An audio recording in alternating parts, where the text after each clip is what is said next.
فأعوذ بالله من الشيطان الرجيم بسم الله الرحمن الرحيم وقال الله تعالى في كلامه المجيد والفرقانه الحميد ونزلنا عليك الكتاب تبيانا لكل شيء وهدى ورحمة وبشرى للمسلمين. وقال الله تعالى شهر رمضان الذي أنزل فيه القرآن إلى آخر الآيات. وقال رسول الله صلى الله عليه وسلم إن الله تعالى يرفع بهذا الكتاب أقواما ويضع به الآخرين.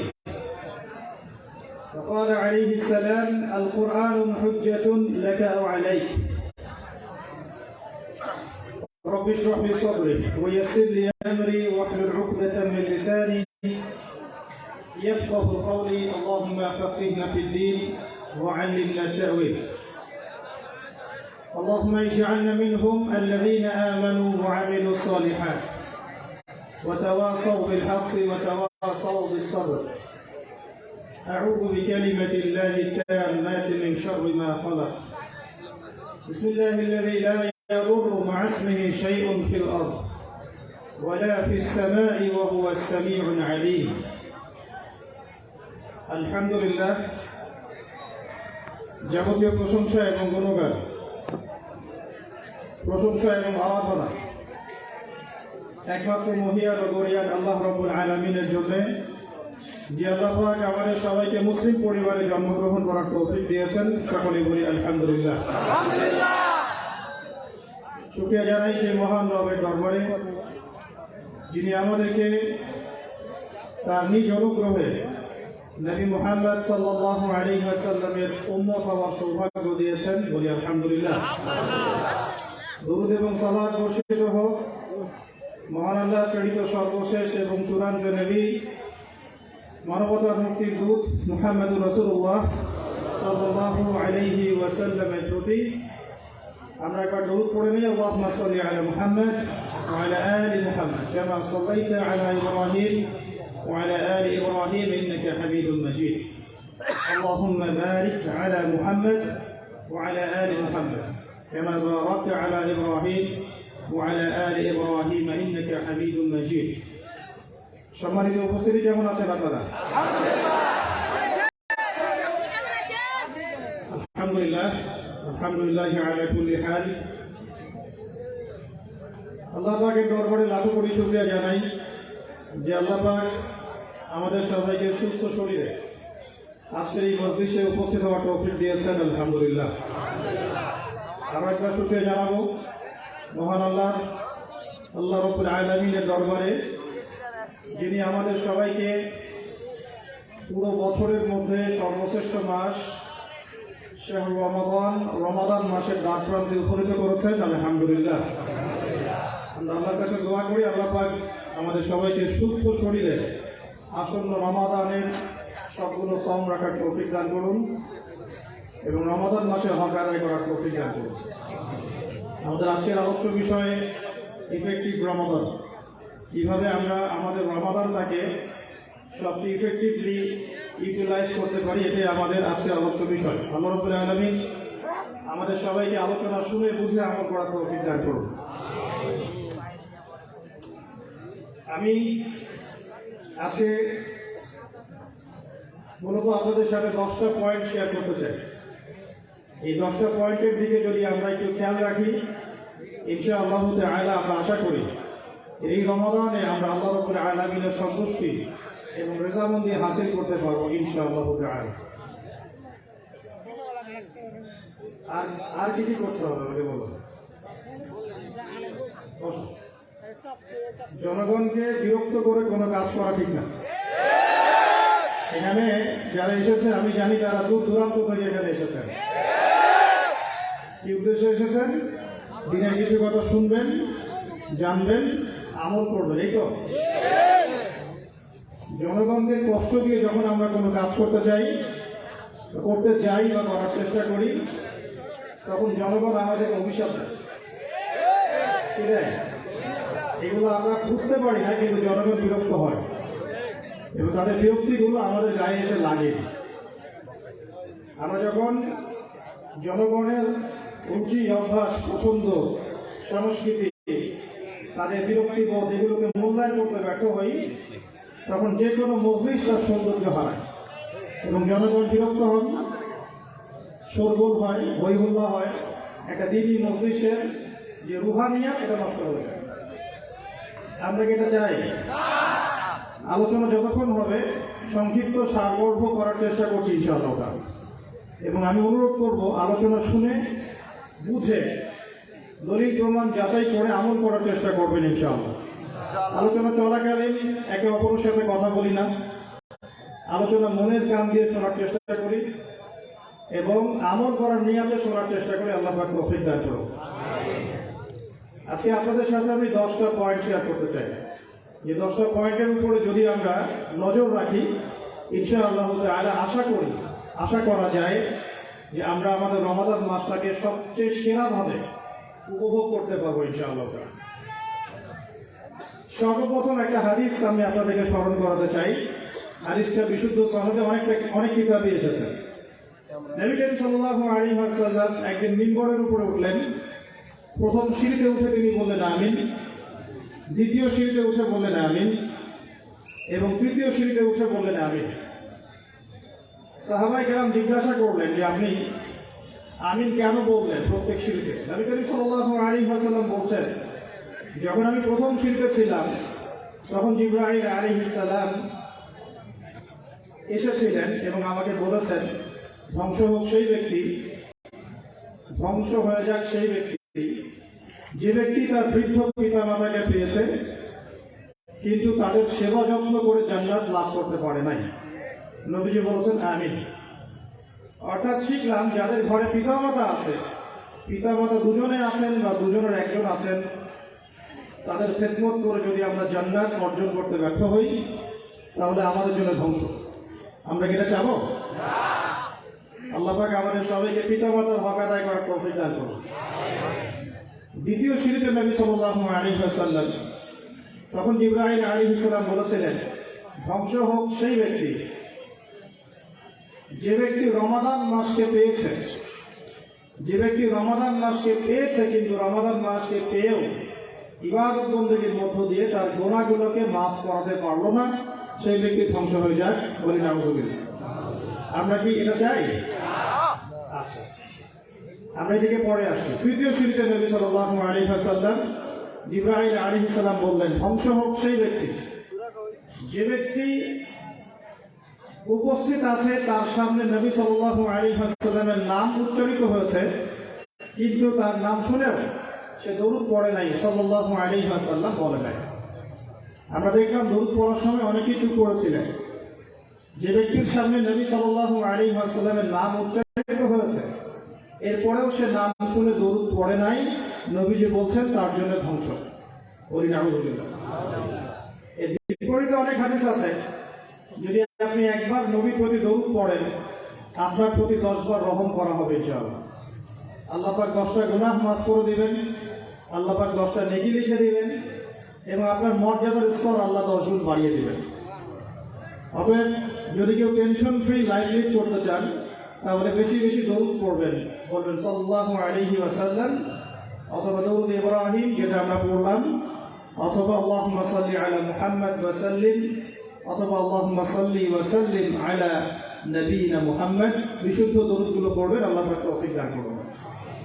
এখানে একটা বিষয় লক্ষণীয়, নবীর নাম শুনে দরুদ না পড়লেই যদি অভিশাপ পেতে হয়, নবীর নাম শুনেছি দরুদ পড়ি নাই, একটা আমল ছুটে গেল, এর ফলশ্রুতিতেই যদি নবীর অভিশাপ পেতে হয় তাহলে আমরা সারা জীবনে যারা নবী সাল্লাল্লাহু আলাইহি ওয়াসাল্লামের সুন্নতের খেলাফ চলছি আমাদের কি হবে সেটা ভাবার দরকার আছে কি নাই?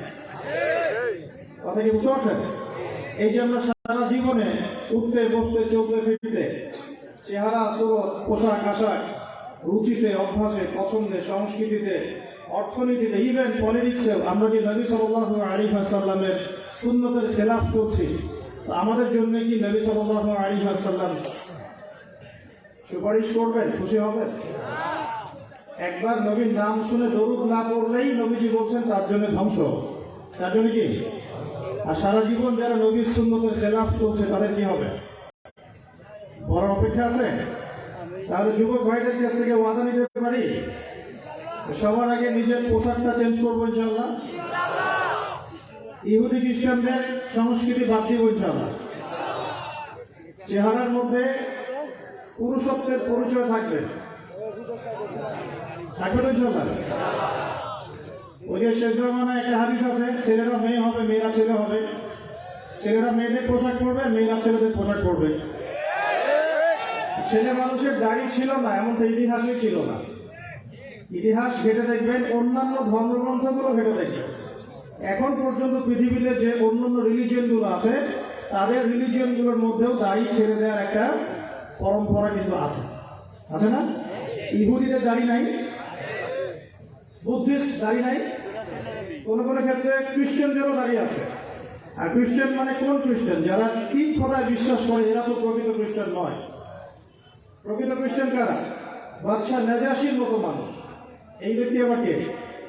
বাদশাহ নাজাশী সেই ব্যক্তি যেখানে সাহাবায়ে কেরাম রাদিয়াল্লাহু তাআলা আনহুম আজমাইন মক্কার সেই জুলুম নির্যাতন থেকে পরিত্রাণের আশায় নবী করিম সাল্লাল্লাহু আলাইহি ওয়াসাল্লামের আদেশে আবিসিনিয়ায় হিজরত করেছিলেন। কোন জায়গায়?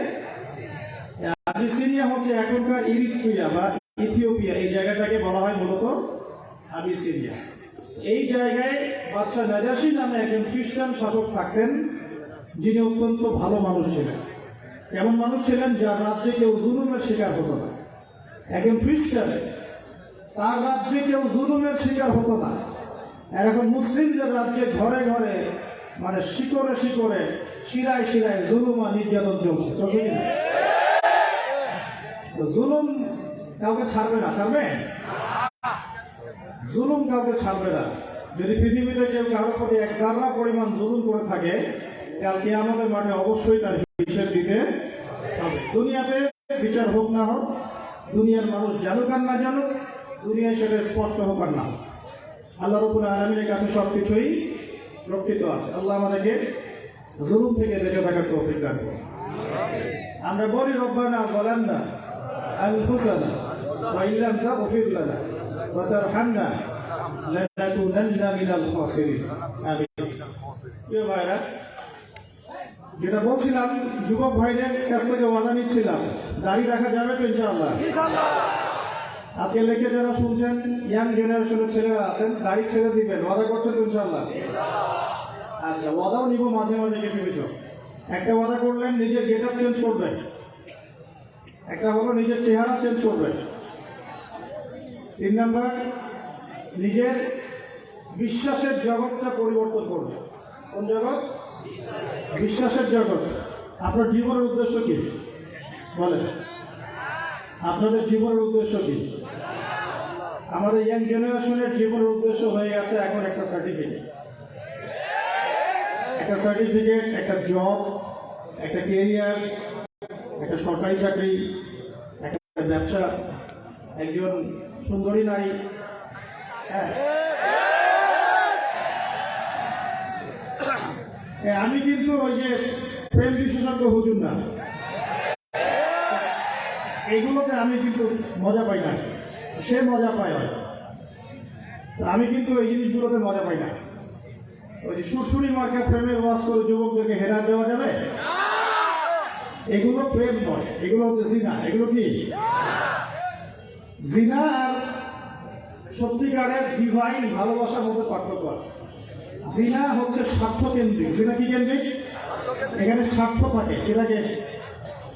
আর যখন আপনি ডিভাইন লাভ, আল্লাহর পক্ষ থেকে ডিভাইন ভালোবাসা আসবে বিয়ের পর, তখন সেখানে শুধুমাত্র স্বার্থ থাকে না, বরং কোনো কোনো ক্ষেত্রে নিজের স্বার্থ ক্ষুণ্ণ করে আমরা স্ত্রীদের স্বার্থ দেখি। এটা ডিভাইন। তখন আপনি রেসপন্সিবল পারসন, আপনার দায়িত্ববোধ আছে। এটা শুধু একটা যৌন সম্পর্ক না, এটা একটা ভালোবাসার দিলের সম্পর্ক, আত্মায় আত্মায় সম্পর্ক। একজন কষ্ট পেলে আরেকজনের লাগে, আরেকজন খুশি হলে আপনারও খুশি লাগে। সে বিপদে পড়লে আপনি তার পাশে থাকেন। আপনি বুঝতে পারেন যে আপনি তার দিকে সম্মানের চোখে তাকান, ভোগের চোখে তাকান না। তো এই যে প্রেম বিশেষজ্ঞ কিছু কিছু বের হয়েছে, এগুলো থেকে আমাদেরকে বের হয়ে আসতে হবে। আল্লাহ পাক তৌফিক দান করুন। ইয়াং জেনারেশনকে মহব্বত করতে হবে আল্লাহর সাথে। কার সাথে? আল্লাহর সাথে মহব্বত করেন, তার রাসূলের সাথে মহব্বত করেন, তার কিতাবের সাথে মহব্বত করেন, রাসূলের সুন্নতের সাথে মহব্বত করেন। ইনশাআল্লাহ পুরো দুনিয়া আপনার হয়ে যাবে। ইনশাআল্লাহ দুনিয়া তো কিছুই না, পরকাল পুরোটাই আপনার হয়ে যাবে ইনশাআল্লাহ। আর আপনাদের জীবনের উদ্দেশ্য হবে আল্লাহর সন্তুষ্টি অর্জন করা। কি করা? যে কোনো কাজ হোক, যত ছোটই মনে হোক না কেন, হোক সেটা একটা ছোট্ট দিনই প্রজেক্ট বা বড় কোনো ভিশন। আপনি দিনের জন্য একটা মসজিদ মাদ্রাসা করেছেন, অথবা আল্লাহর জমিনে দিন একদম কায়েম করেছেন, ছোট হোক আর বড় হোক, কিছু একটা আল্লাহ রাব্বুল আলামিনের সন্তুষ্টির জন্য এই দুনিয়ায় করে যেতে হবে। আল্লাহ পাক তৌফিক দান করুন। এটা হবে আপনার লাইফের ভিশন, অ্যাম্বিশন। আল্লাহ পাক তৌফিক দান করুন। নিজের বিশ্বাসের জগতের পরিবর্তন নিয়ে আসেন, চেহারায় পরিবর্তন নিয়ে আসেন, পোশাক আশাকে পরিবর্তন নিয়ে আসেন, নিজের কথাবার্তায় পরিবর্তন নিয়ে আসেন, নিজের ব্যক্তিত্বে পরিবর্তন নিয়ে আসেন। ব্যক্তিত্বে পরিবর্তন কেমন? মুসলিম নাকি স্মার্ট জাতি না আনস্মার্ট জাতি? মুসলিম নাকি খুব পিছিয়ে পড়া জাতি? তাহলে আমরা সব ক্ষেত্রে এখন দিন দিন পিছিয়ে যাচ্ছি। কেন পিছাচ্ছি না? কেন পিছাবো? তাহলে আমরা কেন দিন দিন বিশ্বের এই প্রতিযোগিতা থেকে আস্তে আস্তে পিছিয়ে পড়বো? কেন? আমাদেরকে মাথায় আল্লাহ পাক ঘিলু দেন নাই, বুদ্ধি বিবেক দেন নাই, আমাদের কাছে আল্লাহ পাক কোরআন এবং সুন্নাহ নাযিল করেন নাই। তাহলে কোরআন সুন্নাহ হাতে থাকার পরেও আমরা বিশ্বের সংকটগুলো এখন মোকাবেলা করতে পারছি না কেন? এর উত্তর চেয়ে দিবেন। এটা একটা কারণ। ভাই বলেছেন কোরআন এবং হাদিস থেকে পিছিয়ে পড়ার কারণে। আমি বলছি এর সাথে আরেকটা কারণ হচ্ছে কোরআন হাদিসকে আমরা বর্তমান প্রেক্ষাপটের সাথে মেলাতে পারছি না। মেলাতে পারছি না কেন? মনে করেন আজকে থেকে 5 বছর পর দেখলেন যে পুরো বিশ্বের মার্কেটগুলোর মধ্যে এখন খালি ক্রিপ্টোকারেন্সি ঘুরে বেড়াচ্ছে। হ্যাঁ, মনে করেন, কিছু বলেন না, কারণ এখানে অনেকে আছে তারা আমার কথাগুলোকে ভবিষ্যৎ বক্তা মনে করে। কি মনে করে? এই যে আকাশে মেঘ আছে না, এখন যদি আপনি বাসা থেকে ছাতা নিয়ে বের হন, তার মানে কি এই যে আপনি ভবিষ্যৎ জানেন? মনে করেন আসমানে মেঘ জমেছে, এখন আপনি বাসা থেকে বের হওয়ার সময় ছাতা নিয়েছেন, তার মানে কি আপনি গায়েবের খবর জানেন? তার মানে কি আপনি ভবিষ্যৎ বক্তা? নাকি আপনার দূরদর্শিতা আছে? কোনটা? ইন কেস যদি বৃষ্টি হয়ে যায়, আমার কাছে কি আছে? এই স্মার্টনেসটা অর্জন করা কি উচিত না? কোরআন সুন্নাহ থেকে যদি আমরা এই বিষয়গুলো জানতে পারি, তাহলে বিশ্বের প্রতিযোগিতায় আমরা এগিয়ে যাব না? মনে করেন আপনি 5 বছর পর দেখলেন যে সব কিছুই চলে যাচ্ছে, এখন ক্রিপ্টোকারেন্সি ঘোরাফেরা করছে। এটা কি? এটা কাকে বলে? এটা জায়েজ না না জায়েজ? এর মধ্যে সুদ আছে কি নাই? এর মধ্যে জুলুম হবে কিনা? গরিবের সম্পদ এখানে আত্মসাৎ করা হবে কিনা? এগুলো সলিউশন কোরআন সুন্নাহয় নাই। আমরা যে বড় গলায় বলি যে কোরআন এবং সুন্নাহয় সমস্ত বিষয় সমাধান আছে, বলি না আমরা? তাহলে এই সমস্যার সমাধান কোরআনে থাকবে না? হাদিসে থাকবে না? তাহলে এখন যদি আপনি স্মার্ট হন, আপনি আগামীর জন্য পদক্ষেপ নিতে পারবেন। বুঝতে পারবেন এটা কি, এটা কেন, এটা কি জন্য নাজিল করা হলো ওদের পক্ষ থেকে, আর কি ইহুদিদের পক্ষ থেকে। এর পিছনে ওদের ভীষণ কি, ওরা কি চায়, মানব জাতির উপর কিভাবে তারা জুলুম করছে, এই প্রশ্নগুলোর উত্তর কি কোরআন সুন্নাহ আমাদেরকে দিতে পারে না? যদি আপনি গবেষণা করে খুঁজে বের করতে পারেন এবং খুঁজে বের করে আপনি সাধারণ মানুষের চেয়ে কিছুদিন আগেই বুঝতে পারেন এটা হতে যাচ্ছে, তার মানে আপনার এই জ্ঞানটা কি জায়েজ না জায়েজ? খিদির আলাইহিস সালাম যে বললেন নৌকাটা ফোটা আমি এই জন্য করেছিলাম, নৌকা ফোটা না করলে ওই যে সমুদ্রের কি ছিল, জলদস্যু বা মালিক নৌকা নিয়ে চলে যেত। মনে আছে কোন সূরা? কোন সূরা? সূরা কাহফ। হ্যাঁ, তো মুসা আলাইহিস সালাম তো বুঝতে পারলেন না কেন তিনি নৌকা ফোটা করছেন। খিদির আলাইহিস সালাম একটা বাচ্চাকে হত্যা করলেন, মনে আছে? মুসা আলাইহিস সালাম বললেন এটা কি করলেন? আপনি এমন একটা গর্হিত কাজ করলেন, জঘন্য কাজ করলেন আপনি। মুসা আলাইহিস সালাম আবার প্রশ্ন করেছিলেন কেন দেয়াল নির্মাণ করছেন, কি দরকার? খিদির আলাইহিস সালাম বলেছিলেন এই দেয়ালের নিচে 2 জন এতিম বাচ্চার পৈতৃক সম্পত্তি আছে। এই তিনটা ঘটনাতে খিদর আলাইহিস সালাম বেশি স্মার্ট না মুসা আলাইহিস সালাম? এখন খিদর আলাইহিস সালাম শুধুমাত্র বাইরের চোখ দিয়ে দেখেন নাই, তিনি বাহির ভিতর উভয় চোখ দিয়ে দেখেছেন। আর এই দেখার ক্ষমতাটা দিয়েছেন আল্লাহ পাক। কে দিয়েছেন? তার কি নিজস্ব জ্ঞান ছিল? আল্লাহ পাক তাকে জ্ঞান দিয়েছেন। আল্লাহ বলছেন যে আমি আমার এই বান্দাকে আমার পক্ষ থেকে জ্ঞান শিখিয়েছি। ওয়াল্লামনাহু মিন লাদুন্না ইলমা। আল্লাহ বলছেন আমি আমার পক্ষ থেকে আমার এই বান্দাকে জ্ঞান শিখিয়েছি। আল্লাহ পাক চাইলে আপনাকে অন্তর্দৃষ্টি দিতে পারেন কিনা? এখন প্রশ্ন হচ্ছে অন্তর্দৃষ্টি পাওয়ার জন্য কি কি করতে হবে, কি কি কাজ করলে আশা করা যায় যে আপনি নূর এবং বসিরা পাবেন? আশা করা যায় তার মধ্যে এক নম্বর কাজ হচ্ছে নিজের অন্তরটাকে কলুষিত মুক্ত করা। অন্তরের মধ্যে কারোর প্রতি হিংসা, বিদ্বেষ, রিয়া, অহংকার রাখা যাবে। অন্তর হবে নিজেকে সবার কল্যাণকামী হবেন, সবার ভালো চাবেন, সবাইকে ভাই মনে করবেন। ভালো যাবেন ইনশাআল্লাহ। বরং মনে করবেন এই দুনিয়াতে সবচেয়ে পাপী মানুষ আপনি, বাকি সবাই ভালো। এই দুনিয়াতে সবচেয়ে খারাপ মানুষ কে? আমি নিজে, বাকি সবাই ভালো। নিজের গুনাহ নিয়ে, নিজের আমল নামা নিয়ে ব্যস্ত থাকতে হবে। আগে অন্যের পিছনে আঙুল দেওয়া বন্ধ করতে হবে। পারা যাবে ইনশাআল্লাহ। 2 নম্বর, বেশি থেকে বেশি নামাজের সাথে নফল নামাজ, স্পেশালি তাহাজ্জুদ। এই সময় আল্লাহর পক্ষ থেকে কিন্তু আল্লাহর রহমত নেমে আসে। এই সময় যারা জাগতে পারে, যারা আলো জেলে রাত জাগতে পারে, তারা অন্যের কলবে আলো জ্বলার কাজ করবে ইনশাআল্লাহ। কথা কি ভারী মনে হচ্ছে? না, বলছি যে জাগতে হবে রাত, আলো জেলে রেখে উৎসবের উৎসাহে। একটা কথা আছে না, যে আমাদের সেকুলার যে কমিউনিটিগুলো আছে, ওদের সাংস্কৃতিক ডিপার্টমেন্টে এই কথাগুলো আলোচিত হয়। তারা বলে যে রাত জাগতে হবে উৎসবের উৎসাহে। আমরাও ইনশাআল্লাহ কোরআন এবং সুন্নাহ নিয়ে রাত জাগবো ইনশাআল্লাহ। পারবো ইনশাআল্লাহ। 3 নম্বর, দান সৎকার বেশি বেশি করবেন। দান সৎকার করবেন তো ইনশাআল্লাহ? আচ্ছা, এই মাদ্রাসার উন্নয়নের জন্য দান চেয়েছে। আমি আপনাদেরকে বিরক্ত করবো না, ভলেন্টিয়াররা হয়তো ভিতরে যাবে, আপনারা চুপচাপ আলোচনা শুনতে থাকবেন আর নিজেদের মধ্য থেকে যা পারেন তাদের হাতে দিয়ে দেবেন। বিশৃঙ্খলা করবেন না, আলোচনার দিকে মনোযোগ দিতে থাকেন। 4 নম্বর, জিকির। আল্লাহ পাকের জিকির বাড়াতে হবে। কি করতে হবে? আল্লাহর জিকির 24 ঘন্টা চলতে থাকবে। অহেতুক কথা এবং কাজ বন্ধ করবে। অহেতুক কথা, কাজ বন্ধ। এই যে আমরা এখন অনলাইনের যুগে প্রচুর অহেতুক কথার কাজ করি, যে কথায় কোনো কাজ নাই, যে মানে কাজের কোনো কাজ নাই, সেগুলো করতে থাকি আমরা। আল্লাহ পাক আমাদেরকে অহেতুক কথা এবং কাজ থেকে হেফাজত করুন বলি আমি। আত্মশুদ্ধি বলছি ভাই, আত্মশুদ্ধি অর্জন করা, আল্লাহর নূর পাওয়ার জন্য আমাকে আপনাকে প্রথমে নিজের মনটাকে পবিত্র করতে হবে। 1, 2, আমাদেরকে সালাতের পাশাপাশি নফল সালাত বাড়াতে হবে। 3 নম্বর, দান সাদাকা বাড়াবেন বেশি বেশি। 4 নম্বর, আল্লাহ পাকের জিকির বাড়িয়ে দেন। আল্লাহ পাক তৌফিক দান করবেন। 5 নম্বর, কোরআন তেলাওয়াত করতে হবে প্রত্যেক দিন। প্রতিদিন কমপক্ষে 1 ঘন্টা করে কোরআন তেলাওয়াত করতে হবে। রাজি আছেন ইনশাআল্লাহ? রাজি আছেন? কোরআন তেলাওয়াত করতে পারেন না কারা কারা? হাত তোলেন দেখে একটু। লজ্জা কিছু নাই, কোরআন তেলাওয়াত করতে সুবহানাল্লাহ। আপনারা পারেন না? আচ্ছা, হাত তোলেন। হ্যাঁ, বলছি।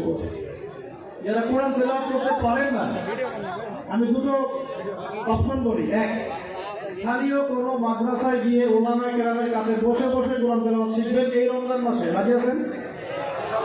এই রমজান মাসে শিখতে হবে। রাজি আছেন? আরেকটা অপশন, অনলাইনে কোরআন শিক্ষার অনেক কোর্স চালু হয়েছে, বিভিন্ন একাডেমি কোরআন শিক্ষার কোর্স করাচ্ছে। যেটা আপনার ভালো লাগে সেখানে ভর্তি হয়ে এই রমজান মাসে কোরআন শিখবেন ইনশাআল্লাহ। রাজি আছেন? পারবেন ইনশাআল্লাহ? এই রমজান মাস হবে কোরআনময় মাস। কোরআনকে কেন্দ্র করে রমজান মাসটা অতিবাহিত করবে। আল্লাহ পাক তৌফিক দান করুন। আমি আসলে এই কারণে অ্যানাউন্সমেন্ট দিতে চাচ্ছিলাম যে এই বিশৃঙ্খলা সৃষ্টি হতে পারে। প্রিয় ভাইরা, আমরা কোথায় ছিলাম বলেন তো ভাই? হ্যাঁ, আত্মশুদ্ধি। কোথায় ছিলাম? আত্মশুদ্ধি অর্জনের 9টা মাধ্যম বলেছি। 1 নম্বর বলেন, কি বলেছে? 1 নম্বর কি? মনের মধ্যে সমস্ত খারাপ রিপুগুলো দূর করতে হবে। পাওয়া যাবে ইনশাআল্লাহ। 2 নম্বর বলেছি ফরজ নামাজের পাশাপাশি বেশি বেশি নফল সালাত। 3 নম্বর, দান সাদাকা করবেন। এর পাশাপাশি বলছি এতিমের মাথায় হাত বোলাবেন। এদিনের মাথায় হাত বোলাবেন, আত্মীয়তার সম্পর্ক বজায় রাখবেন।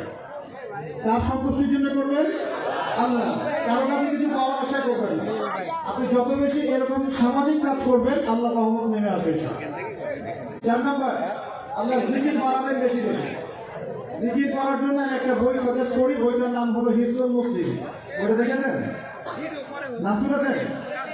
হিজবুল মুসলিম বইটা সবাই কিনবেন। এই বইটা মুখস্থ করে ফেলা চাই, করা যাবে ইনশাআল্লাহ। এই পকেট সাইজ পাওয়া যায়, এই পকেটে রেখে দেবেন। প্রত্যেক নামাজের পরে এখান থেকে দোয়া জানাগুলো পড়বেন, প্রত্যেকটা মুখস্থ হয়ে যাবে ইনশাআল্লাহ। এইগুলো অ্যাপস আছে, প্লে স্টোরে ঢোকেন, দেখবেন এখানে হিজবুল মুসলিম অ্যাপস আছে, নামিয়ে নেন। যেখানেই যাবেন এখান থেকে দোয়াগুলো পড়বেন, পারবেন তো ইনশাআল্লাহ।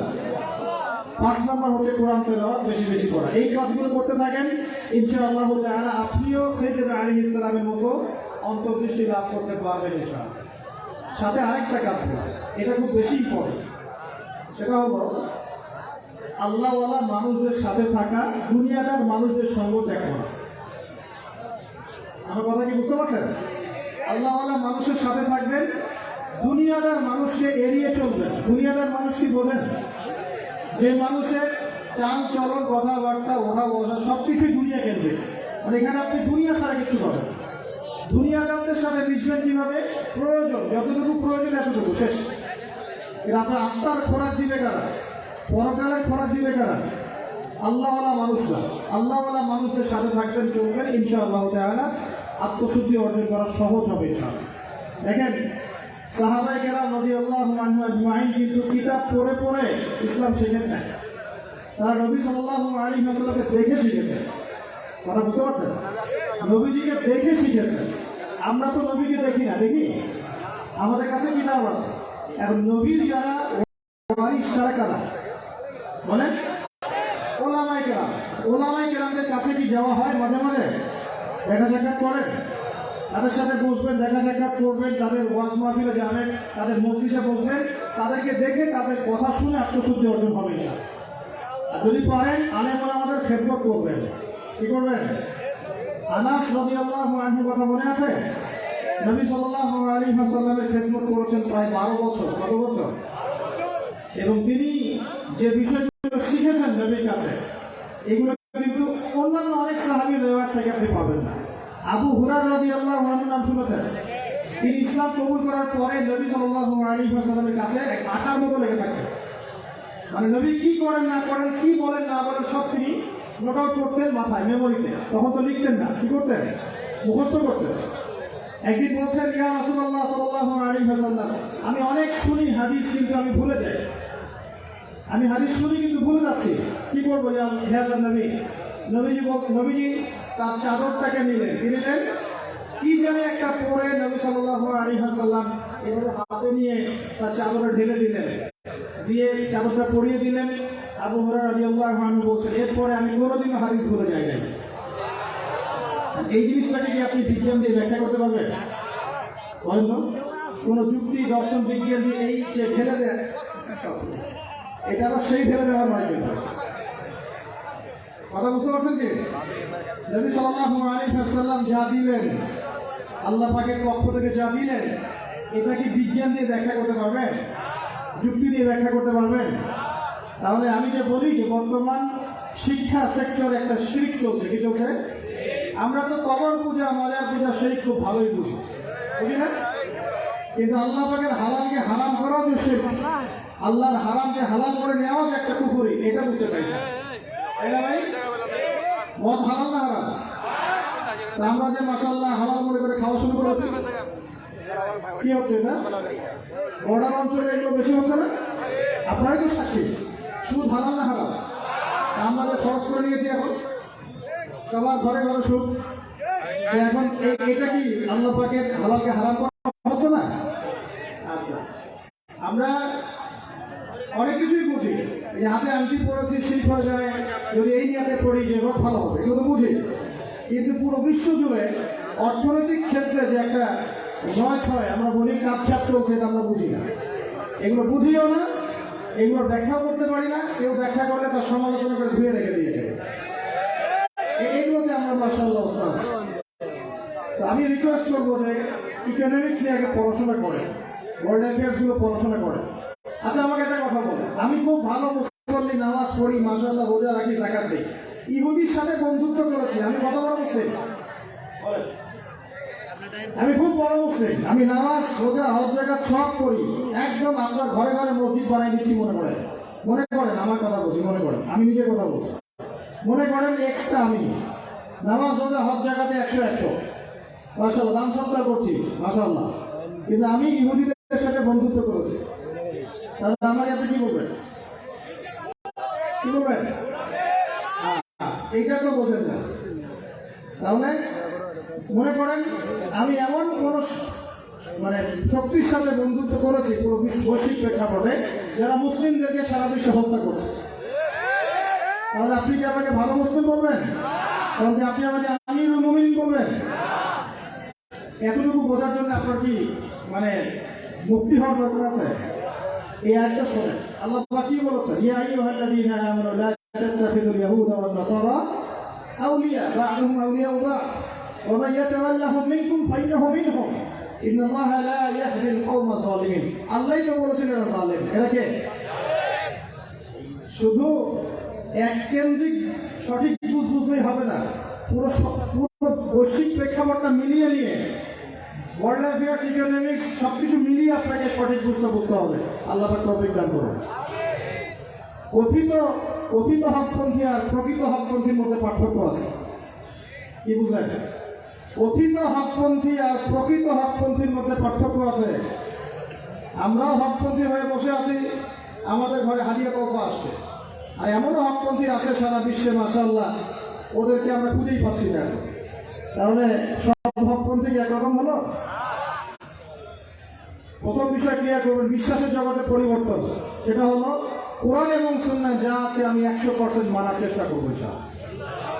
কোরআন সুন্নাহ যা আছে চূড়ান্ত, এর মধ্যে যার আকীদা, আমল, মানহাজ করবে আমি নিব, যারটা করবে না আমি নিব না। সোজা কথা পরিষ্কার? আচ্ছা এবার আসেন যেখান থেকে আমি আলোচনা শুরু করেছি। প্রিয় ভাই, ও যে হাদিসটা বললাম 3টা সিঁড়ি, এই সিঁড়ির মতো রমজানের সাথে সম্পর্কিত কোনটা? কয় নাম্বার সিঁড়ি? নবীজি কি বলছেন? সেই ব্যক্তি ধ্বংস হোক। আমরা কি ধ্বংস হতে চাই? কোন ব্যক্তি ধ্বংস হোক? যে ব্যক্তি রমজান মাস পেয়েছে, ইবাদত করে আল্লাহর কাছে গুনাহ মাফ করাতে পারলো না, ধ্বংস হইল। আচ্ছা প্রশ্ন এখন, কিভাবে ইবাদত করলে, কোন কোন বিষয়গুলো থেকে খেয়াল রাখলে রমজান মাসে আমি ওই ধ্বংসপ্রাপ্তদের অন্তর্ভুক্ত হব না ইনশাআল্লাহ? জানার দরকার আছে কি নাই? লম্বা না করে আপনাকে আমি 10টা পয়েন্ট বলছি। কয়টা পয়েন্ট? 1 নম্বর, আগে আমাকে বলেন তো, রমজান মাসে রোজা ফরজ হয়েছে কত হিসেবে? বলেন বলেন। হ্যাঁ হয়তো মাশাআল্লাহ, দ্বিতীয় হিসেবে। এই বাংলাদেশ আসলে ক্রিকেট খেলে এখন, তোমাকে তারাই হবে মাশাআল্লাহ। কে সেঞ্চুরি করলো? কে? মুশফিকুর রহিম দাঁড়িয়ে রাখছে, দেখছো? ওমরা করে আসছে। বাংলাদেশ ক্রিকেট টিমের প্লেয়ারদের মধ্যে অনেকে আছে তারা 5 ওয়াক্ত নামাজ পড়ে মাশাআল্লাহ, এবং এই রমজান মাসে ইফতার পার্টিও করবে তারা ইনশাআল্লাহ। ইফতার পার্টি মানে পার্টি না, মানে ইফতার মাহফিল না, মানে পার্টি শব্দটা আমি জাস্ট স্লিপ অফ টাইম বলে ফেলেছি। বাংলাদেশ ক্রিকেট টিমে অনেক প্লেয়ার আছে যারা 5 ওয়াক্ত নামাজ পড়ে। এত সফর করে, খেলাধুলা করে, প্র্যাকটিস করেও যদি 5 ওয়াক্ত নামাজ পড়তে পারে, আমরা পড়তে পারি না কেন? বলে ভাই, কেন পড়ি না? নামাজ না পড়লে কেউ মুসলিম থাকে? এখন কাফের বলতে তো বলবেন যে খারেজি হয়ে গেছে, কাফের কুফরি ফতোয়া দিয়ে চলে গেছে নাকি? বড় বড় আরব বিদ্বানদের ফতোয়ার বইগুলো খুলে দেয়, তারা কি বলেছেন? মান তারাকা সালাতান মুতাআম্মিদান ফাকাদ কাফার। এই হাদিসের আলোকে বলেছেন, কেউ যদি ইচ্ছা করে সালাত না পড়ে ছেড়ে দেয়, সে ব্যক্তি কাফের হয়ে যায়। কি হয়ে গেল? ইচ্ছা করে নামাজ ছাড়তে পারবেন না আপনি, ওজোর থাকলে আলাদা কথা। ইচ্ছাকৃতভাবে কেউ যদি নামাজের ফরজিয়াতকে অস্বীকার করে, সে কাফের হয়ে যায়। শুধু তাই না, কেউ যদি মান ফাররাকা বাইনা সালাতি ওয়া যাকাত ফাকাদ কাফার, কেউ যদি নামাজ এবং যাকাতের মধ্যে পার্থক্য করে, সেও কাফের হয়ে যায়। নামাজ পড়ে যাকাত দেয় না, কি হবে? বলেন, নামাজ পড়ে কিন্তু যাকাত দেয় না, কি হবে? এগুলো আকীদা পরিষ্কার করে। আকীদা কি শুধু আল্লাহ কোথায়, ওটার নাম আকীদা? রাসূল কিসের তৈরি, এটার নামই আকীদা? কি করলে ঈমান টিকে থাকে, কি করলে ঈমান হারা হয়ে যায়, এটাও আকীদার অংশ। কি করলে ঈমান টিকে থাকে আর কি করলে ঈমান ভেঙে যায় এটা জানাও তো আকীদার অংশ নাকি? আল্লাহ পাকের দ্বীনকে নিয়ে কেউ ঠাট্টা বিদ্রুপ করলো, ঈমান থাকবে? কেউ যদি আল্লাহ নবীকে গালি দেয়, ঈমান থাকবে? কেউ যদি ইসলামের কোনো ফরজিয়াতকে অস্বীকার করে, ঈমান থাকবে? কেউ যদি বলে আমি কোরআনের সব মানি, সূরা নাস মানি না, ঈমান থাকবে? এগুলো সবকিছুই আকীদার অন্তর্ভুক্ত। আল্লাহর হালালকে কেউ হারাম করে, আল্লাহর হারামকে হালাল করে নেয়, কি হবে? এগুলো কিসের অংশ? সুবহানাল্লাহ। পরিপূর্ণ জ্ঞানটা অর্জন করেন, তারপর দেখেন কোনটা সত্য কোনটা মিথ্যা। আল্লাহ পাক বোঝার তৌফিক দান করুন। দেখুন, আমরা রাসূল সাল্লাল্লাহু আলাইহি ওয়াসাল্লাম এবং সাহাবায়ে কেরাম রাদিয়াল্লাহু আনহুম আজমাইন তাদের তরিকা ফলো করব ইনশাআল্লাহ। আল্লাহর নবী এবং সাহাবায়ে কেরাম এবং যুগ যুগ ধরে যারা তাদেরকে ফলো করেছেন এই সফে সালেহিনের তরিকা আমরা ফলো করব ইনশাআল্লাহ। রাজি আছেন ইনশাআল্লাহ? তবে কথিত ফলো আর প্রকৃত ফলোর মধ্যে পার্থক্য আছে। ফলো করার নাম করে যদি ইহুদি খ্রিস্টানের সাথে বন্ধুত্ব করে হবে? কথা বলেন। ফলো করার নাম করে যদি আল্লাহ পাকের হালালকে হারাম করে হারামকে হালাল করে হবে? সুবহানাল্লাহ। ইসলামের ফরজিয়াতকে অস্বীকার করে হবে? যদি কিছু মানুষ আল্লাহ রাব্বুল আলামিনের দ্বীন প্রতিষ্ঠার চেষ্টা করে ওদেরকে যদি আমরা গালিগালাজ করা শুরু করি, কাজ হবে? সবকিছুই বুঝে শুনে কাজ করতে হবে। আল্লাহ পাক তৌফিক দান করুন। প্রিয় ভাইরা, আমরা কি চাই রমজান মাস পেয়েও আমরা এর ফজিলত থেকে মাহরুম হয়ে যাই? আমরা কি চাই? এই যেমন বলতে পারলেন কে সেঞ্চুরি করেছে, ঠিক তেমনি বলতে হবে কত হিজরিতে রমজানের রোজা ফরজ হয়েছে। কত হিজরি? আচ্ছা, রমজানের রোজা যে হিজরিতে ফরজ হয়েছে ওই হিজরিতে আরো 2টা ঘটনা ঘটেছে। কি কি কে বলতে পারবে? এই তো মাশাআল্লাহ। কি নাম আপনার? মাশাআল্লাহ। আল্লাহ পাক আপনার জ্ঞানে বরকত দান করুন। যে রমজান মাসে আমরা সাওম রাখছি সেই রমজান মাসে সাহাবীরা বদরের যুদ্ধ করেছেন, বলেন সুবহানাল্লাহ। আরো আছে, যে রমজান মাসে আমরা সাওম রাখবো এই রমজান মাসে আল্লাহ পাক কিবলা পরিবর্তন করে দিয়েছেন, সুবহানাল্লাহ। কিবলা পরিবর্তন থেকে শুরু করে, কিবলা পরিবর্তন মানে কি?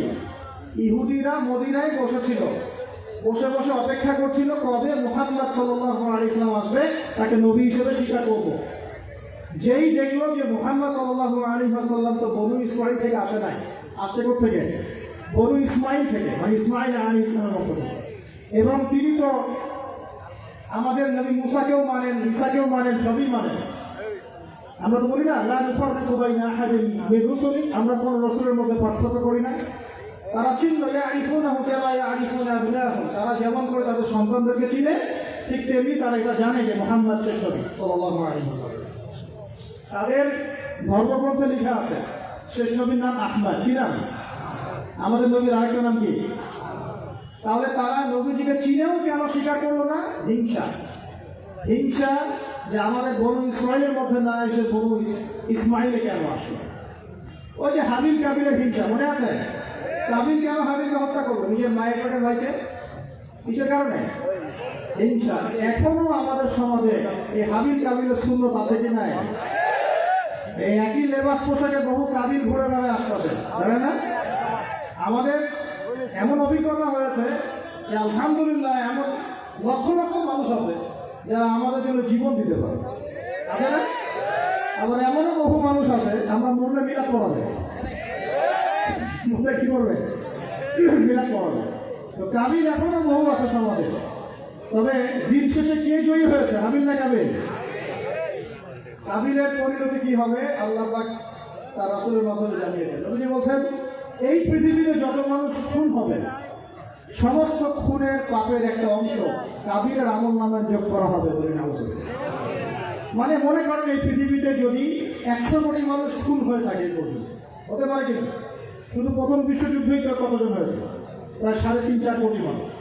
সেকেন্ড ওয়ার্ল্ড ওয়ারে প্রায় 7 থেকে 8 কোটি মানুষ বলা হয় অ্যাপ্রক্সিমেটলি। এতগুলো মানুষ দেওয়ার কিল, তাদেরকে মেরে ফেলা হয়েছে।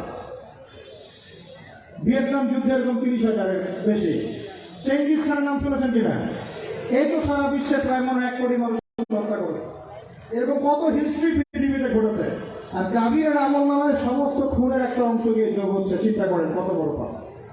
আমরা কি কাবিল হব না হাবিল হব? আল্লাহ পাক আমাদের সবাইকে হাবিল হওয়ার তৌফিক দান করুন আর কাবিলদের থেকে হেফাজত করুন। আমিন। এখন আসেন, যেখানে ছিলাম প্রিয় ভাইরা, রমজান মাসে কেবলা পরিবর্তনের সাথে ইহুদিদের সাথে সম্পর্ক আছে। আগে আমরা নামাজ পড়তাম বাইতুল মাকদিসের দিকে মুখ করে বা বাইতুল মাকদাসের দিকে মুখ করে, আকসার দিকে। বেশ কয়েক মাস, মনে হয় 16-17 মাস আমরা নামাজ পড়েছি ওই দিকে মুখ করে। আল্লাহ পাক কেন তাহলে কেবলাটা পরিবর্তন করে দিলেন রমজান মাসে? তো আল্লাহ সংক্ষিপ্ত উত্তর হচ্ছে, এখানে শুধু বাহ্যিকভাবে কেবলা পরিবর্তন উদ্দেশ্য নয়। এখানে এই ঘটনার পর থেকে এই রমাদান মাসেই একটা নতুন জাতির উত্থান ঘটেছে বিশ্বের বুকে। তার নাম কি? মুসলিম জাতি। কোন জাতি? আমরা তাদের নবীকে স্বীকার করেছি, তাদের কেবলাকে মেনে নিয়েছি, নামাজ পড়েছি, কিন্তু ওরা আমাদেরকে সহ্য করে নাই। ওরা আমাদের নবীকে স্বীকার করে নাই, হিংসা করেছে, ষড়যন্ত্র করেছে। এক পর্যায়ে আল্লাহ রাব্বুল আলামিন এই জাতি থেকে আমাদের বিচ্ছিন্নতা ঘোষণা করলেন, কেবলা পরিবর্তন করে দিলেন, যাও তোমাদের কেবলা করে দিই। তার মানে এটা হচ্ছে একটা নতুন জাতির উত্থান। তাহলে আমরা কি রমজান মাসে একটা নতুন জাতির উত্থান দেখতে পাবো ইনশাআল্লাহ? আমার কথা কি কঠিন মনে হচ্ছে? নতুন জাতির উত্থান মানে কি? প্রত্যেকের ভিতর থেকে আমরা তাসকিয়া অর্জন করবো ইনশাআল্লাহ। কোরআন সুন্নাহ মানার প্রত্যয় ব্যক্ত করবো, রমজানের শিক্ষাগুলো সারা বছর ধরে রাখবো। একটা নতুন ইয়াং জেনারেশন এই বাংলার বুকে মাথা তুলে দাঁড়াবে ইনশাআল্লাহ। রাজি আছেন ইনশাআল্লাহ? আমি দাড়ি পাকা লোকদেরকে নিয়ে খুব বেশি আশা করছি না, দাড়ি কাঁচা ছেলে পেলেদেরকে নিয়ে বেশি আশা করছি। আমার আশা কি পূরণ হবে ইনশাআল্লাহ? আমাদের সমস্যাগুলো একটু বলি, তারপরে বুঝবে। প্রবলেমসগুলো হচ্ছে পরিপূর্ণ জ্ঞানের অভাব, এক, জ্ঞান অনুযায়ী আমলের ঘাটতি আছে। 3 নম্বর, আমরা পার্সিয়াল ইসলাম ফলো করি, কিছু মানে কিছু মানতে চাই না। তারপরে ইকোনমিক সেকশনে হারাম ফল হয়ে গেছে অনেকেই। তারপর ধর্মতাত্ত্বিক ক্ষেত্রে আমরা দলে দলে বিভক্ত হয়ে গেছি। দলে দলে মানে বিভক্তির শেষ নাই। মনে করেন একজন বলবে আমি কোনো বিভক্তিতে নাই, আমি চূড়ান্ত সঠিক, পরে দেখবেন ওর মধ্যে 4টা দল।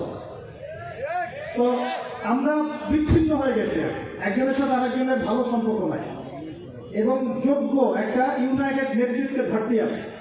এই প্রবলেমসগুলো যখন আমাদের ওভারকাম করবেন আপনারা করবেন, আমরা তো খালি ধরিয়ে দিতে পারবো।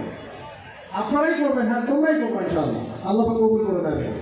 যখন করতে পারবো ইনশাআল্লাহ দেখবা যে আল্লাহ রাব্বুল আলামিনের জমিনে দ্বীন ইনশাআল্লাহ শুধু প্রচার হবে না, প্রতিষ্ঠাও হয়ে যাবে।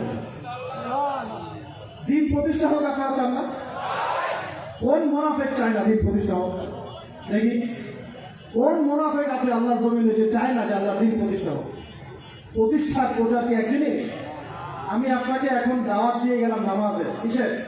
কিন্তু আপনি যদি নামাজ না পড়েন আমি কিচ্ছু করতে পারবো? আমি আপনাকে যাকাত দেওয়ার আহ্বান জানিয়ে গেলাম, আপনি যাকাত দিচ্ছেন না, আমি কিছুই করতে পারবো? আমি বলে গেলাম ভাই জেনা করেন না, আপনি তারপরে আল্লাহ না করে করলেন, আমি কিছুই করতে পারবো? কেউ পরকিয়া করেছে, আমি নিষেধ করে গেলাম পরকিয়া করেন না, আপনি দাওয়াত দিয়ে গেলাম, আপনি শুনলেন কি শুনলেন না, আমি কিন্তু কিছু করতে পারলাম। কিন্তু যদি উমর রাদিয়াল্লাহু আনহু থাকতেন, এখন যদি আপনি নামাজ না পড়তেন আপনাকে পিটিয়ে নামাজ পড়তেন,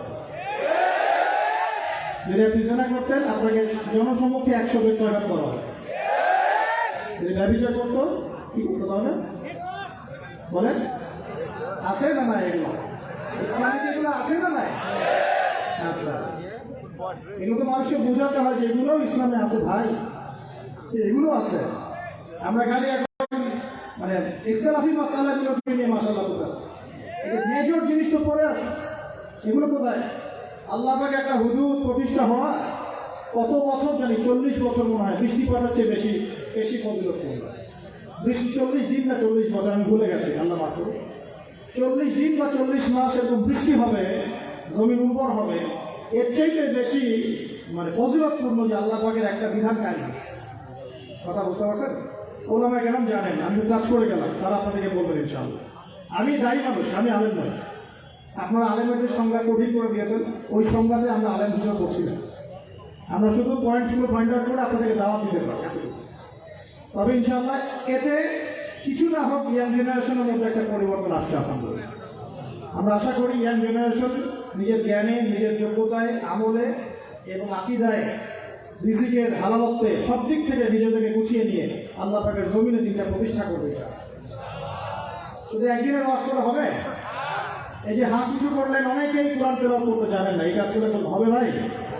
কোরআন তেলাওয়াত না শিখলে হবে? কোরআনের অর্থ না জানলে হবে? অনেকে তো মনেই করে না কোরআনের অর্থ জানার প্রয়োজন আছে, তাই না? অর্থ জানার প্রয়োজন নাই। অর্থ না জানলে আমরা কোরআনের মূল বিষয়টা বুঝতে পারবো? এই যে হাদিসগুলো পড়ছি, আমল করছি, হাদিসের অর্থ যদি বুঝতে না পারতেন কেমন করে আমল করতেন? আমল করতে পারতেন? আল্লাহ পাক আমাদের সবাইকে কোরআনওয়ালা বানিয়ে দিন। আমি কোরআনের অর্থ বোঝার তৌফিক দান করুন। রমজান মাসে প্রথম কি হয়েছে ভাই? কিবলা পরিবর্তন। দ্বিতীয় হয়েছে কোরআন নাযিল। কি নাযিল? ইন্না আনজালনাহু ফি লাইলাতিল কদর। আমি নাযিল করেছি কোরআনকে কোথায়? কদরের রাতে। ওয়া মা আদরাকা মা লাইলাতুল কদর। হে নবী, আপনি কি জানেন লাইলাতুল কদর কি?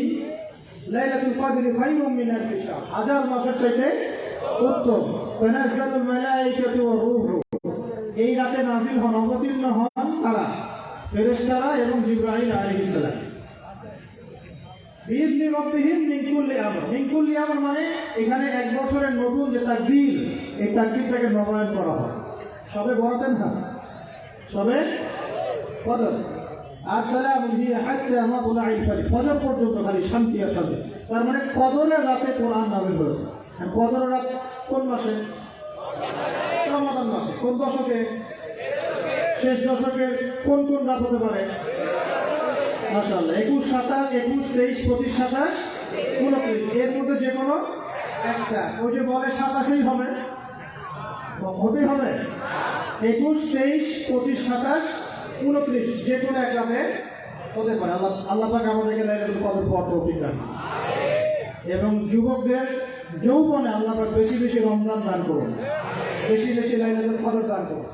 আগেকার উম্মতের হায়াত লম্বা ছিল, তাই তারা অনেক সময় পেবে ইবাদত করা। আমাদের যেহেতু একটা শর্ট, এই কারণে আল্লাহ রাব্বুল আলামিন আমাদেরকে এরকম উৎসবের কিছু সিজন দিয়েছেন, ইবাদতের সিজন দিয়েছেন। যেমন লাইলাতুল কদর, এক রাত ইবাদত করবেন, 1000 মাস ইবাদতের চাইতে উত্তম হবে ইনশাআল্লাহ। আল্লাহ রাব্বুল আলামিন আমাদের সবাইকে বেশি বেশি নেক আমল করার তৌফিক দান করুন। এখন আল্লাহ পাক বলেন কোরআন নাযিল করেছি লাইলাতুল কদরে। লাইলাতুল কদর হচ্ছে রমজান মাসের শেষ দশক। তার মানে রমাদান মাসে কোরআন নাযিল হয়েছে। তাহলে রমাদান মাসের সবচেয়ে ইম্পর্টেন্ট বিষয় কি ভাই? কোরআন নাযিল হওয়া। কোরআন এখন কোরআন নাযিল হওয়ার পর কি হয়েছে? উত্তর, কোরআন নাযিল হওয়ার পর মাত্র 23 বছরের ব্যবধানে, কত বছর? মাত্র 23 বছরের ব্যবধানে একটা আইয়ামে জাহেলিয়াত মানে আবু জেহেলের সমাজ মুহাম্মদ সাল্লাল্লাহু আলাইহি ওয়াসাল্লামের সমাজে পরিণত হয়েছে বলে আল্লাহু আকবার।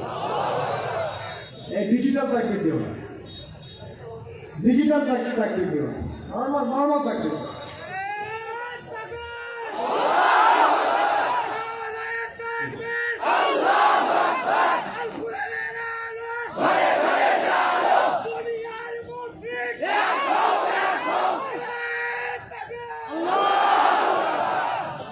ঠিক আছে, শুকরিয়া। এই হলো তাকবীর। এটা হলো কি তাকবীর? নাকি তাকবীর কোনটা? কোনটা হচ্ছে? আস্তাগফিরুল্লাহ। কোন যুগে আসলাম রে ভাই? সবই চেঞ্জ হয়ে যাচ্ছে দিল্লি।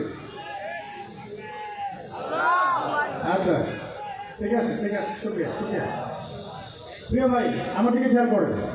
রমজান মাসে কিবলা পরিবর্তন মানে নতুন জাতির উত্থান হবে তো ইনশাআল্লাহ।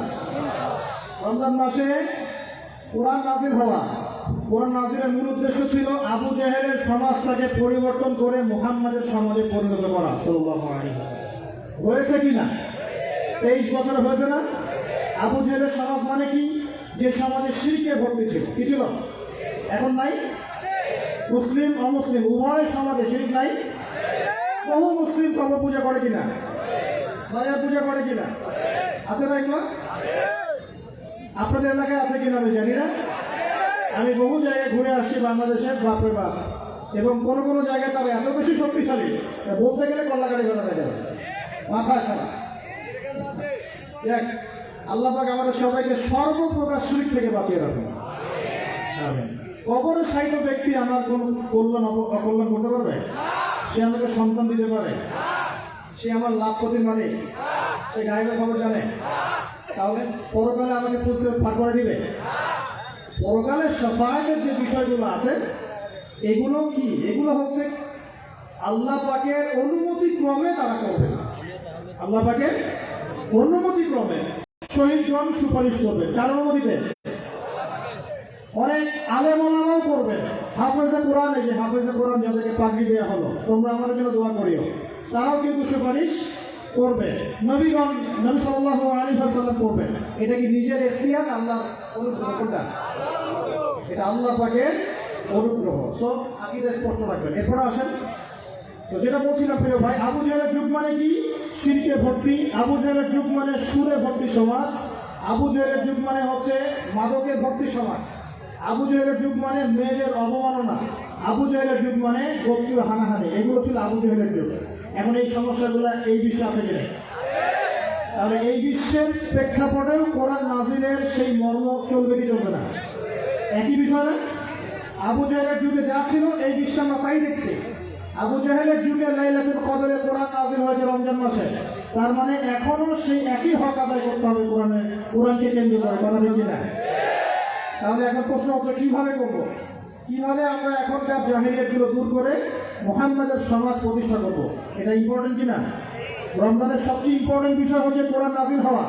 আর কোন কোরআন? যেই কোরআন শুধু তেলাওয়াত করা হয় নাই, যেই কোরআন দিয়ে সমাজ পরিবর্তন করা হয়েছে। আল্লাহ পাক বোঝার তৌফিক দান করুন। আমরা কি চাই কোরআন দিয়ে সমাজ পরিবর্তন হোক? চাই কি? 6টা কাজ করতে হবে। রাজি আছি? 6টা কাজ করতে হবে। রাজি আছি? যদি কাজ না করতে পারেন তাহলে হয়তো খালি ঠিক বেঠিক বলে লাভ নাই। রাজি আছেন কিনা?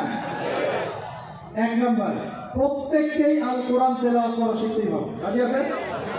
এমন একজন সাহাবী আপনি দেখাতে পারবেন না যিনি কোরআন তেলাওয়াত করতে জানতেন না। একজন সাহাবী দেখান আমাকে, তিনি কোরআন তেলাওয়াত করতে পারতেন না। পারবেন? তার মানে শুধু কোরআনের আলো ঘরে ঘরে জ্বালো এই স্লোগান দিয়ে সমাজ পরিবর্তন হয় নাই। কোরআনের হক আদায় করেছেন বিধায় হয়েছে। আমরা কি রাজি আছি কোরআন তেলাওয়াত করা শিখবো ইনশাআল্লাহ? একজন ব্যক্তি বাকি থাকবেন না যিনি কোরআন তেলাওয়াত করতে পারেন না, এমন একজন ব্যক্তি বাকি থাকবেন না ইনশাআল্লাহ। রাজি আছেন? যার বয়স 70 হয়ে গেছে আপনিও কায়দা নিয়ে বসবেন ইনশাআল্লাহ। আপনার বয়স 80 হয়ে গেছে তাও কায়দা নিয়ে বসবেন ইনশাআল্লাহ। ও পড়তে পড়তেই মৌত হয়ে যায়, তাও সমস্যা নেই। রাজি আছেন? কোরআনের হক আদায় করতেই হবে, আদারওয়াইজ এভাবে সমাজ পরিবর্তন হবে। আবেগ দিয়ে, স্লোগান দিয়ে, জনস্রোত দিয়ে কোনো কাজ নাই। জনস্রোত দিয়ে কোনো কাজ নাই। কাজের মানুষ দরকার। কি দরকার? কাজের মানুষ দরকার। আপনি পঙ্গপাল দিয়ে কি করবেন? অ্যাক্টিভ কাজের মানুষ দরকার। দরকার কি না? শিক্ষিত যোগ্য মানুষ দরকার। অতএব আগে কোরআন পড়া শেখেন। আল্লাহ পাক তৌফিক দান করুন। আমি দোয়া করি আল্লাহ পাক আমাকে এবং আপনাদের সবাইকে নিয়মিত কোরআন তেলাওয়াত করার তৌফিক দান করুন। 1 নাম্বার, কোরআনের সাথে কোরআন নিয়ে গবেষণা করতে চান, আগে কোরআন তেলাওয়াত বাড়াতে হবে। তেলাওয়াত বাড়াতে বাড়াতে বাড়াতে বাড়াতে যখন আপনি দেখবেন প্রতিটা আয়াত আপনার ঠোঁটের আগে চলে আসছে, তখন আপনি হিফজ করাটা সহজ হয়ে যাবে। তখন অর্থটা বোঝা সহজ হয়ে যাবে, অ্যারাবিক গ্রামার শেখা সহজ হয়ে যাবে এবং গবেষণা করাটাও সহজ হবে। আগে কোরআন পড়তে হবে। আল্লাহ পাক করার তৌফিক দান করুন। প্রথম আয়াত নাযিল হয়েছে কি? ইকরা বিসমি রাব্বিকাল্লাযী। পড়াশোনাই তো করতে চায় না ইয়াং জেনারেশন, খালি ওয়াজ শুনতে চায়। অনলাইনে খালি বিচ্ছিন্ন ওয়াজ শুনে দিনের কনস্ট্রাকটিভ জ্ঞান অর্জন করা যাবে না। যদি আমি নিজের কথা বলছি, আমি যদি শুধু ওয়াজই শুনতাম বসে বসে, আজকে তোমাদের সামনে বসে আমি লেকচার দিতে পারতাম না। শুধু ওয়াজ শুনে কাজ হয় না। ওয়াজ একটা সাপ্লিমেন্টারি জিনিস। হ্যাঁ, ওয়াজ শুনবো, ইমান বাড়বে, আমি নতুন কিছু জানবো, দাসে বসবো, ঠিক আছে। কিন্তু একটা সিলেবাস মেনটেন করে পড়াশোনা করতে হয়। সিলেবাস মেনটেন করে পড়াশোনা করতে হয়। যেখানেই পড়েন না কেন সিলেবাসে কোরআন থাকতে হবে, হাদিস থাকতে হবে, হাদিসের ইবারত পড়ার যোগ্যতা অর্জন করতে হবে, আরবি ভাষা এবং সাহিত্য থাকতে হবে, আকীদা থাকবে, ফিকহ থাকবে, আপনার সিরাত থাকবে, ইতিহাস থাকবে এবং এই সমকালীন প্রেক্ষাপট এগুলো থাকবে। এরপরে আপনি বিষয়ভিত্তিক বড় বড় স্কলারদের বইগুলো পড়বেন। আজকে এই বই, কালকে ওই বই, আজকে এই চটি বই, কালকে ওই চটি বই। এবার মাথাটা আপনার বিক্ষিপ্ত হয়ে যাবে। আজকে অমুকের একটা লেকচার একটা অংশ, কালকে অমুকের লেকচারের অংশ, এভাবে পুরো মাথাটা আপনার এলোমেলো হয়ে যাবে। ঢুকবেন, অমুক যা বললো তার বিরুদ্ধে, তমুক যা বললো তার বিরুদ্ধে, এই করতে করতে দেখবেন আপনি মূল ট্র্যাক থেকে সরে যাচ্ছেন। এভাবে হবে না। কনস্ট্রাকটিভ সিলেবাসে পড়াশোনা করতে হবে। এই পড়াশোনা করতে হলে ওলামায়ে কেরামের সহবত লাগবে কি না? লাগবে। ওলামায়ে কেরামের কাছে আসবেন, পরামর্শ করবেন কিভাবে পড়লে আমি দায়ী হতে পারবো, কিভাবে পড়লে আমি একটা ভালো জায়গায় যেতে পারবো, কিভাবে পড়লে আমি দিনের সেই যে বেসিক নলেজগুলো অর্জন করতে পারবো, এটা পরামর্শ করে পড়াশোনা করবেন, আল্লাহ পাক তৌফিক দান করুন। প্রিয় ভাইরা, 6টা কাজে প্রথমটা হচ্ছে আল কোরআন আগে আপনাকে পড়া শিখতে হবে। 1, 2 কোরআনের ভাষা শিখতে হবে। কোরআনের ভাষা শিখতে হবে। আমি বিশ্বাস করি যে প্রত্যেকের পক্ষে আরবি ভাষা শেখা সম্ভব। আপনারা হিন্দি বোঝেন? বোঝেন? আপনারা বোঝেন কিনা জানি না, আপনাদের মা বোনরা ঠিকই বোঝেন। বোঝে না? কেমনে বুঝলো? হ্যাঁ, এটা হচ্ছে সাংস্কৃতিক আগ্রাসন। কিরকম সাংস্কৃতিক আগ্রাসন? মানে আপনি এই যে ব্রিটিশরা শাসন করে গিয়েছে উপমহাদেশ 200 বছর, ওরা যে চলে গিয়েছে তাও তো মানুষ ইংরেজিতে পড়ার করে কথা বলে না, সারা বিশ্বে ইংরেজি চলছে না। সাংস্কৃতিক আগ্রাসন। এখন এইদিকে আপনি বাংলা হিন্দি কি আপনার কোন স্কুলে পড়ানো হয়, কলেজে পড়ানো হয়? শিখলেন মিডিয়ার মাধ্যমে, শিখে গেলেন। যদি আপনি আরবি ভাষাকে কেন্দ্র করেও এরকম একটা মেহনত করেন, আরবিও শিখবেন, পারা যাবে। 3 নম্বর কাজ, কোরআনের কিছু অংশ মুখস্থ করতে হবে। রাজি আছে কিনা ইনশাআল্লাহ? কমপক্ষে 1 পারা, কমপক্ষে 1 পারা মুখস্থ করবো। রাজি আছে ইনশাআল্লাহ? 4 নম্বর, কোরআনের অর্থ বুঝতেই হবে। রাজি আছেন কিনা? আমি 3টা তাফসীরের নাম বলে দেই। জালালাইন, ইবনে কাসির, মারিফুল কোরআন। কমপক্ষে 3টা তাফসীর ভাষায় থাকা চাই। রাজি আছেন? কিনবেন, অবশ্যই কিনবেন, এবং কম্পারেটিভ ভাবে পড়বেন। দেখবেন ইনশাআল্লাহ আপনি অনেক কিছুই বুঝতে পারছেন। আপনি আরবি ভাষা না শিখলেও, না বুঝলেও কমপক্ষে প্রতিদিন 10টা করে আয়াত পড়বেন অর্থ সহ। পারবেন কিনা ইনশাআল্লাহ? রাজি আছেন তো ইনশাআল্লাহ? 5 নম্বর হচ্ছে আল কোরআনের আদেশ মানা, নিষেধ বর্জন করা। কোরআনের আদেশ মানা, নিষেধ বর্জন করা। আল্লাহ পাক আমাদের সবাইকে কোরআনের আদেশ মানা, নিষেধ বর্জন করার তৌফিক দান করুন, বলি আমিন। আর 6 নম্বর হচ্ছে কোরআনের দাওয়াত মানুষের দুয়ারে দুয়ারে পৌঁছে দেওয়া। পারবেন না ইনশাআল্লাহ? যারা কোরআন শিখেছি, টুকটাক কিছু পড়েছি, জেনেছি, অতটুকুই আপনি মানুষের কাছে পৌঁছে দেন, আল্লাহ পাক তৌফিক দান করুন। এই 6টা কাজ কোরআন কেন্দ্রিক করতে হবে ইনশাআল্লাহ, তাহলে কোরআনের সমাজ প্রতিষ্ঠা হবে ইনশাআল্লাহ। আল্লাহ পাক আমাদের সবাইকে কবুল করুন, বলি আমিন। তাহলে রমাদান মাসে কিবলা পরিবর্তন হয়েছে, ওই শিক্ষা আমরা শিখেছি। কোরআন নাযিল হয়েছে, এই শিক্ষাও শিখলাম। আরেকটা কাজ হয়েছে রমজান মাসে, কি ওই যে ভাই বললো কি হয়েছে? আচ্ছা, বদর যুদ্ধে একদিকে নবী সাল্লাল্লাহু আলাইহি ওয়াসাল্লাম এবং সাহাবীরা মাত্র 313 জন, আর রাহিকুল মাকতুম বয়ে আছে 317 জন, যেটাই হোক না কেন অ্যাপ্রক্সিমেটলি। ওইদিকে আছে তারা প্রায় 1500। ওইদিকের বাহিনীর নাম কি? আবু জেহেলের বাহিনীর নাম কি? কুরাইশ বাহিনী। কি বাহিনী? তারা শক্তিশালী ছিল না মুসলিমরা? ওরা শক্তিশালী ছিল। ওদের ঘোড়া বেশি, ওদের উট বেশি, ওদের অস্ত্র বেশি। আর মুসলিমদের মাত্র 2টা ঘোড়া। কয়টা ঘোড়া? 2টা ঘোড়া। 2টা ঘোড়া, অল্প কিছু উট, বাকিরা পায়ে হেঁটে যাচ্ছে, অস্ত্র শস্ত্রও নাই। তাহলে এই যুদ্ধে কে জয়লাভ করেছে শেষমেশ? আল্লাহ পাক ফেরেশতা নামিয়ে সাহায্য করেন নাই? রমজানে বদরের যুদ্ধ হয়েছে, মুসলিমরা বিজয় লাভ করেছে, তাই তো? এখন শিখলাম কি? রমজান মাস হচ্ছে জালেমের বিরুদ্ধে দাঁড়িয়ে যাওয়ার মাস। শিখলাম কি? বুঝতে পারলেন কথা নাকি? না বুঝে হ্যাঁ বললেন। রমজান মাস কি? জালেমের বিরুদ্ধে দাঁড়িয়ে যাওয়ার মাস। এখন আগেই বড় লেভেলে আপনাকে নিয়ে যাচ্ছি না। আমাদের নফস কি জুলুম করেছে কিনা? আল্লাহুম্মা ইন্নী যালামতু নাফসি পড়ি কিনা? রব্বানা যালামনা আনফুসানা পড়ি কিনা? আর নিজের নফসের জুলুমের বিরুদ্ধে আপনি দাঁড়িয়ে যাবেন রমজান মাসে ইনশাআল্লাহ। ওই সমস্ত হারাম অ্যাফেয়ার্স বন্ধ, পর্নোগ্রাফি দেখা বন্ধ, সুদ খাওয়া বন্ধ, ঘুষ নেওয়া বন্ধ, মিথ্যা কথা বলা বন্ধ। মানে নফসের সাথে তাবেদারির যত পাপ আছে সব পাপ বন্ধ। রাজি আছে কিনা? নিয়াত করেন ভাই, ইন্নামাল আমালু, নিয়াত তো করেন, আল্লাহ পাক তৌফিক দিবেন ইনশাআল্লাহ। আচ্ছা, তারপরে যদি দেখেন পরিবারের জুলুম, পরিবারের জুলুমের বিরুদ্ধে দাঁড়িয়ে যাবেন। যদি দেখেন অর্থনীতিতে জুলুম, ওর বিরুদ্ধে দাঁড়িয়ে যাবেন। যদি দেখেন যে সমাজে জুলুম, ওর বিরুদ্ধে দাঁড়িয়ে যাবেন। যদি দেখেন বিশ্বে জুলুম, ইনশাআল্লাহ মুসলমানরা ওর বিরুদ্ধে দাঁড়াবে ইনশাআল্লাহ। আজ হোক আর কাল হোক দাঁড়াবে। রমজান মাস আসলে দেখবেন যে ওই ফিলিস্তিনিদের উপরে নির্যাতন বাড়িয়ে দেওয়া হয়, দেওয়া হয় না? বিভিন্ন জায়গায় মুসলিম কান্ট্রিদের উপর নির্যাতন বাড়িয়ে দেওয়া হয়। আমরা দোয়া করি রমজান মাসে আল্লাহ পাক যেন ওই জালেমদেরকে ধ্বংস করে না। এই রমজান মাসে আল্লাহ পাক যেন মাজলুম ভাইদেরকে প্রতিবাদ করার তৌফিক দান করেন ইনশাআল্লাহ তাআলা। সময় আস্তে আস্তে শেষের দিকে যাবে। এবং ইনশাআল্লাহ কিয়ামত হবে না যতদিন পর্যন্ত না এই বিশ্বে ইসলাম প্রতিষ্ঠা হচ্ছে তার আগ পর্যন্ত ইনশাআল্লাহ কিয়ামত হবে না। এটা নিজের খাতায় ডায়েরিতে লিখে নেন, এটাই হবে ইনশাআল্লাহ। এবার আসেন ইফেক্টিভ রমাদানের 10টা পয়েন্টের কয়েকটা আমি বলেছি, বাকিগুলো বলে শেষ করছি। এক, প্রিয় ভাই আমার দিকে তাকান, আমরা কি চাই রমজান মাস ঝাড়ায় নষ্ট করতে, নাকি রমজান মাসে গোনা মাফ করাতে? আমার সাথে বলেন এই 10টা কাজ আমরা সবাই করবো ইনশাআল্লাহ। রমজান মাসকে ইফেক্টিভ করতে এই 10টা কাজ করবো ইনশাআল্লাহ। রাজি আছেন? এক নাম্বার হচ্ছে 5 ওয়াক্ত নামাজ। রাজি আছেন কিনা? 5 ওয়াক্ত নামাজ সাধ্যমতো চেষ্টা করবো জামাতে পড়ার জন্য। ওই যে নামাজ নাই ইসলাম নাই, নামাজ যে পড়ে না ওর সাথে কোনো খাতির নাই। খাতির আছে? কোনো খাতির নাই। নামাজ অবশ্যই করতে হবে, মাস্ট বি।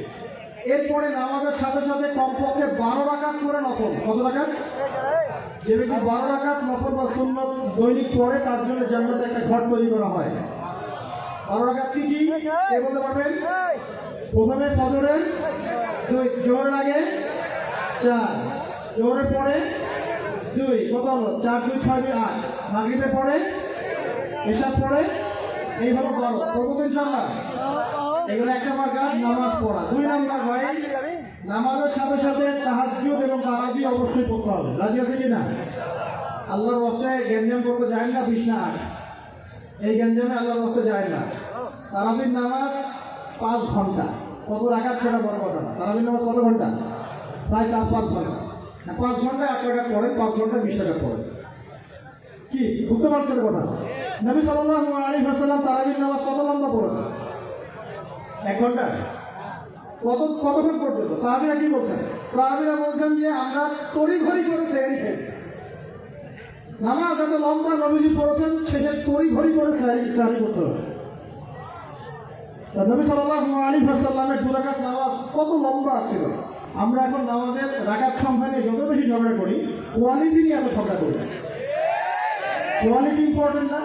আমার নামাজটা কত সুন্দর হচ্ছে, কত লম্বা হচ্ছে, কত ধীর স্থির হচ্ছে, এই নামাজে আমি ধীর স্থির ভাবে কোরআন শুনবো, বুঝবো, চোখ দিয়ে পানি ঝরবে, এগুলো ইম্পর্টেন্ট না? মক্কা মদিনায় গিয়ে দেখেন, যারা এখন উমরা করতে গিয়েছেন অনেক, তারা সৌভাগ্যবান। তারাবির নামাজ নর্মাল এমনি যে কোনো নামাজেই তারাবির নামাজটা আরো বেশি। দাঁড়ালে আপনার চোখ দিয়ে পানি পড়তে পারবে। মধুর তেলাওয়াত, লম্বা কেরাত। ফজরের নামাজ মিনিমাম 20 মিনিট। ফজরের নামাজ 15 থেকে 20 মিনিট। আর আমরা তো 3G, 4G, 5G মাশাআল্লাহ। কোনো মসজিদে 6G। আর সূরা ফাতিহা শুরু হয়, ওই শেষে গেলে দলিল শেষ। আর কিছু বুঝলাম না মাসা। এগুলো কি নামাজ? আমরা তো নামাজ পড়তেই ভাই দুনিয়াতে আসছি, নাকি? দুনিয়াতে আসছি কেন? ওমা খালাকুল জিন্না ওয়াল ইনসা ইল্লা লিয়াবুদুন। নামাজই তো পড়তে আসছি, এত তাড়াহুড়া কি আছে? ধীর স্থির ভাবে আপনি 8 রাকাত পড়তে যান, পড়েন, লম্বা করে পড়েন, ধীর স্থির ভাবে পড়েন। এক ভাই বলছেন আমি বেশি পড়বো। আচ্ছা ভাই পড়ুক তো, ওকে বেশি পড়তে দেন, লম্বা করে পড়তে বলেন, ধীর স্থির ভাবে পড়ো। আরেকজন করছে 2 রাকাত, রাতের সালা 2 করে, একটা হাদিস আছে না? রাতের সালা 2 করে, এ বেচারা 2 করে পড়তেই আছে। তো লম্বা করে পড়লে কোনো সমস্যা আছে?